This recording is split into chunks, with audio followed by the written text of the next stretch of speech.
Palaging sold out kaya 1.5 kilo na yung niluto ko para hindi na mabitin pa. Ibabad lang natin yung 1.5 kilo na malagkit na bigas sa Royal. Hinugasan ko na ito ng 2 beses. Sa dami ng Royal, paapawin mo lang dito sa malagkit na bigas. Habang nakababad, lutuin na natin or palambot na itong pork. Lagyan natin ng water. Tapos kapag lumabas na yung mantika nito, ilagay na natin dito yung atay ng baboy, pwede ring manok.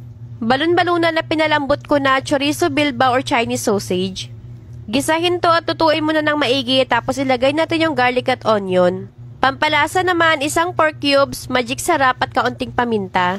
Haluin lang natin to para madurog itong pork cubes na nilagay natin tapos balikan naman natin yung nakababad na malagkit na bigas. Napakaganda na ng color nito at ready na itong lutuin kaya naman ibuhos na natin yan dito. Para naman sa sabaw nito, nag-add pa ako ng kaunti pang royal tapos mag-add rin tayo ng water kung gaano karami yung royal, ganun rin karami yung water. Ito yung hindi pwedeng mawala dahil ito yung nagpapakulay dito at sobrang sarap talaga kapag turmeric yung ilalagay mo. Yung sa probinsya kasi namin yung ginagamit talaga nila pampakulay dito ay food color. Kapag okay ka na sa kulay, pwede mo nang haluin to tapos takpan mo lang yan at lutuin ng ilang minuto. Ilagay yung green peas, pasas at bell pepper.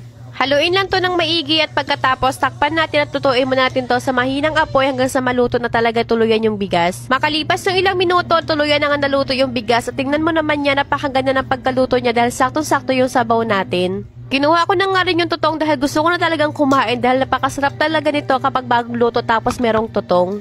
Kaya ito, papatutungin ko nga to dahil nga request talaga nila. Kapag ito yung niluto mo, hindi mo na kailangan pa ng ulam pa dahil nga